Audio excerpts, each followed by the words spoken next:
Bismillahirrahmanirrahim. Assalamualaikum warahmatullahi wabarakatuh. Bagaimana kabarnya? Semoga selalu diberi kesehatan ya. Alhamdulillah, ketemu lagi dengan saya dalam lanjutan pembelajaran jarak jauh. Oke, sebelum kita mulai, alangkah baiknya kita berdoa dulu, semoga diberi kemudahan dan kelancaran. Berdoa dipersilakan. Cukup. Terus seperti biasanya ya, untuk absensi silahkan nanti kalian buka di link absensi. Oke, untuk hari ini kita akan melanjutkan materi tentang pemeriksaan pada sistem pengapian elektronik, di mana minggu kemarin kita sudah belajar sedikit tentang troubleshooting ya, gejala-gejala atau masalah yang ditimbulkan oleh beberapa kerusakan komponen. Oke, untuk itu mari kita langsung saja ke yang pertama. Di sini nanti kita akan belajar tentang pemeriksaan ignition system. Terus yang berikutnya camshaft position sensor. Terus yang ketiga crankshaft position sensor. Terus yang keempat ignition coil dan busi. Kita masuk ke yang pertama ya.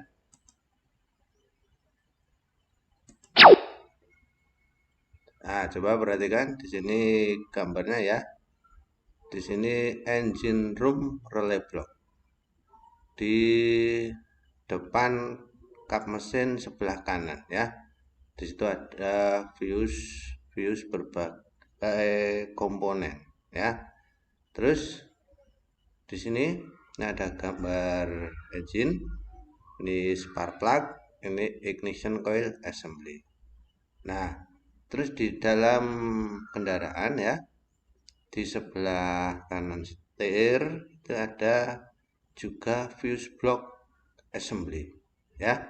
Terus di sini ada ignition or starter switch, kunci kontak, kan gitu ya. Nah, untuk yang pertama di ignition system ya, pemeriksaan pada kendaraan, yang pertama lakukan spark test busi. Jadi busi harus dites masih layak atau tidak. Terus yang kedua memeriksa spark plug, businya juga harus diperiksa. Oke, kita lanjut ya. Nah, di sini untuk pemeriksaan busi atau loncatan bunga api, yang pertama periksa DTC, diagnostik trouble code. Terus yang kedua periksa apakah terjadi letikan bunga api. Nah, berikutnya lakukan tes loncatan bunga api sesuai dengan prosedur. Yang keempat, hubungkan 4 konektor injektor. Terus nanti yang terakhir, pasang 4 ignition coil dan 4 busi. Nah, di sini ada gambarnya. Ini saat melepas ya. Kan gitu. Saat dilepas, terus yang sebelah kanan ini saat melakukan pengetesan loncatan bunga api. Bisa dipahami ya? Oke, kita lanjut. Nah, di sini memeriksa spark plug ya. Perhatikan, jangan menggunakan sikat kawat atau wire brush untuk membersihkan. Terus yang berikutnya, jangan pernah mencoba untuk menyetel gap elektroda busi bekas pakai celah busi ya. Nah, memeriksa busi di sini diperiksa elektrodanya ya, masih bisa digunakan atau tidak. Nah, metode pemeriksaannya bisa beberapa cara di sini ya. Yang pertama, akselerasikan mesin secara cepat ke 4000 rpm sebanyak 5 kali. gas 4000 rpm, gas lagi seperti itu. Terus metode yang berikutnya melepas busi spark plug ya. Terus pemeriksaan yang berikutnya, jika elektroda kering, busi berfungsi dengan sempurna. Nah, jika elektroda basah, lanjutkan ke langkah selanjutnya. Berarti harus dilakukan apa? Troubleshooting, kan gitu.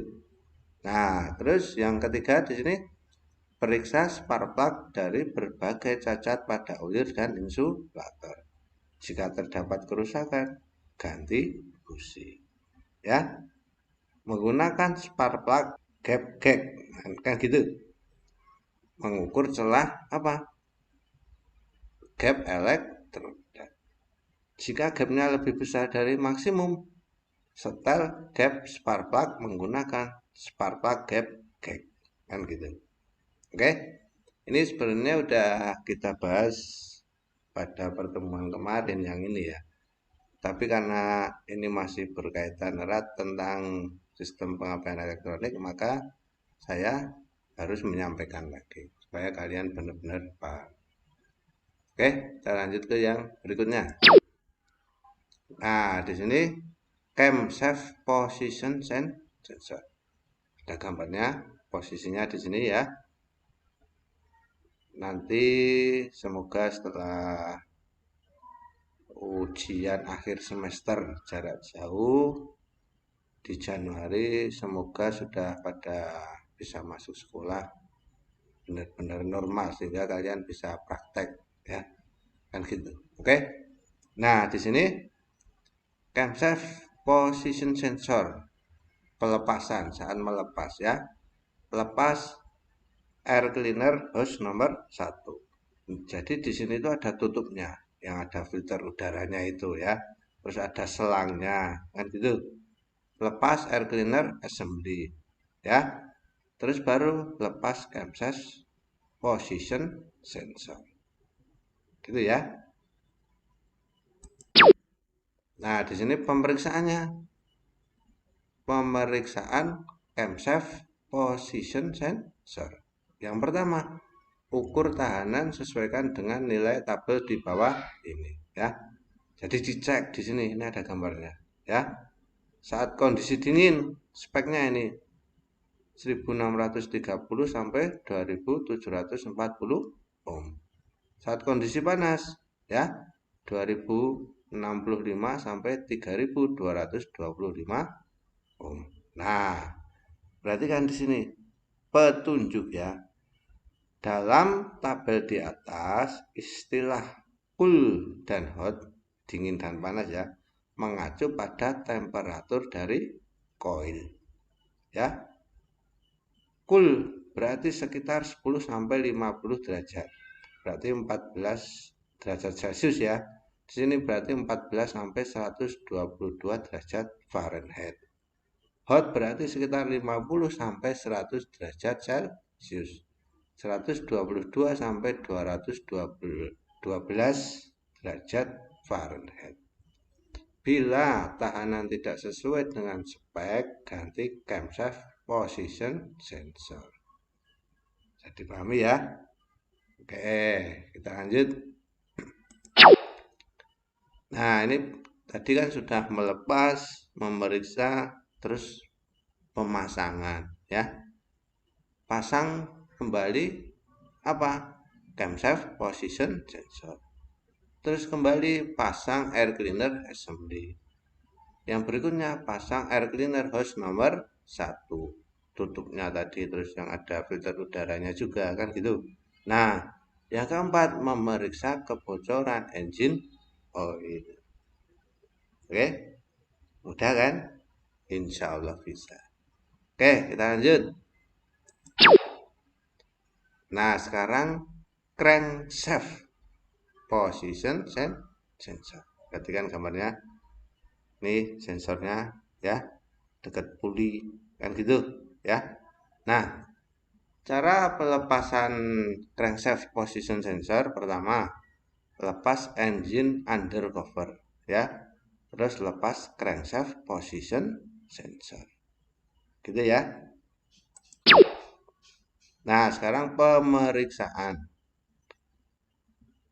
Ukur tahanan sesuaikan dengan nilai dalam tabel di bawah ini. Kan gitu ya. Ini ada gambarnya. Dicek lagi menggunakan apa? Multi tester ya. Di sini ada tabelnya tahanan standar ya. Sama dengan tadi yang camshaft. Kondisi dingin juga panas ya. Teks dalam gambar. Maksudnya gambar ini ya, komponen tanpa harness dihubungkan ya. Jadi ini tidak menggunakan yang soket colokannya itu. Jadi langsung pada komponen crankshaft position sensornya ya. Bukan di soketnya tapi langsung di komponen ininya. Gitu ya. Oke. Nah, setelah dilakukan pemeriksaan, kita melakukan pemasangan juga di sini ya. Masangnya pasang crankshaft position sensor. Terus apa? Pasang engine under cover. Tidak lupa juga periksa kebocoran oli mesin. Gitu ya. Oke. Kita lanjutkan lagi. Nah, ini yang keempat, ignition coil dan busi. Ya. Kan gitu. Nih, perhatikan gambarnya. Ignition coil assembly ya, busi.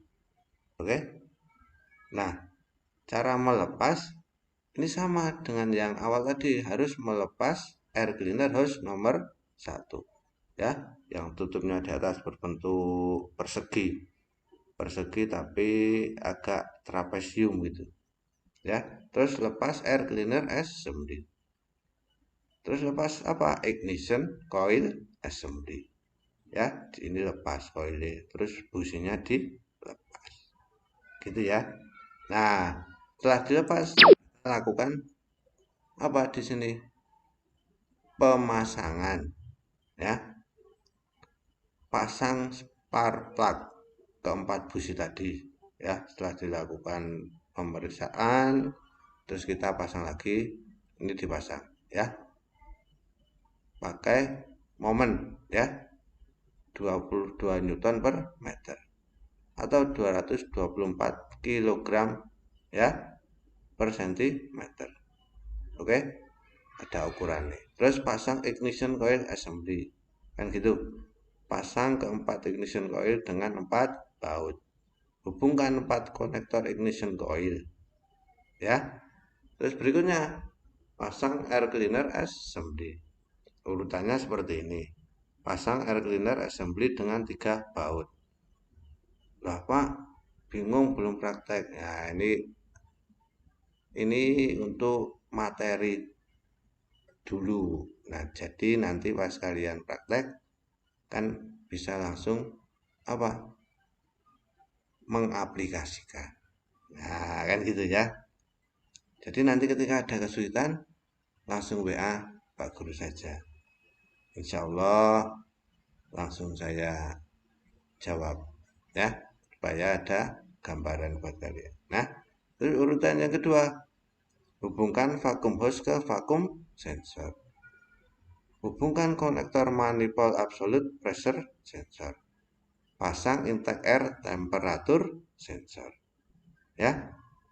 Terus yang lepas hubungan carcool canister outlet hose nomor 1 dan carcool canister outlet hose ke VSV. Hubungkan VSV ke konektor. Oke? Pasang air cleaner hose nomor 1. Kencangkan baut klem air cleaner hose dan pasang bautnya. Kemarin pas waktu kelas 11 sebenarnya kalian sudah pernah praktek saat di mesin FV kan gitu ya. Jadi insya Allah sudah ada gambaran. Oke? Kesimpulan, dalam pemeriksaan beberapa komponen tersebut harus menggunakan kunci yang sesuai untuk pelepasan maupun pemasangan dan alat ukur yang tepat. Kan gitu. Bila ketika diperiksa ada kerusakan, maka dilakukan perbaikan. Namun bila tidak bisa, maka dilakukan penggantian komponen. Seperti itu ya. Jadi harapan saya kalian memahami langkah-langkah kerjanya ya, dan yang perlu diperiksa apa saja, sehingga untuk melanjutkan ke troubleshooting yang kemarin kita udah bahas akan mudah, kan gitu. Oke, selalu semangat ya, belajar terus, tidak usah merasa wah Pak terlalu lama libur. Semua pengennya sudah seperti biasa normal lagi. Kita berdoa semoga segera hilang ya pandemi virus ini, sehingga kegiatan akan benar-benar lancar seperti sedia kala. Amin. Terima kasih, semoga bermanfaat. Jaga selalu kesehatan, ibadahnya lebih ditingkatkan lagi. Bila ada kurangnya, mohon maaf. Bila ada lebihnya, itu semata-mata hanya dari Allah Subhanahu wa Ta'ala. Ayo kita belajar bareng, terus semangat untuk pelajaran kelistrikan hari ini. Pak Guru akhiri dulu. Sampai ketemu di pertemuan yang berikutnya. Wassalamualaikum warahmatullahi wabarakatuh.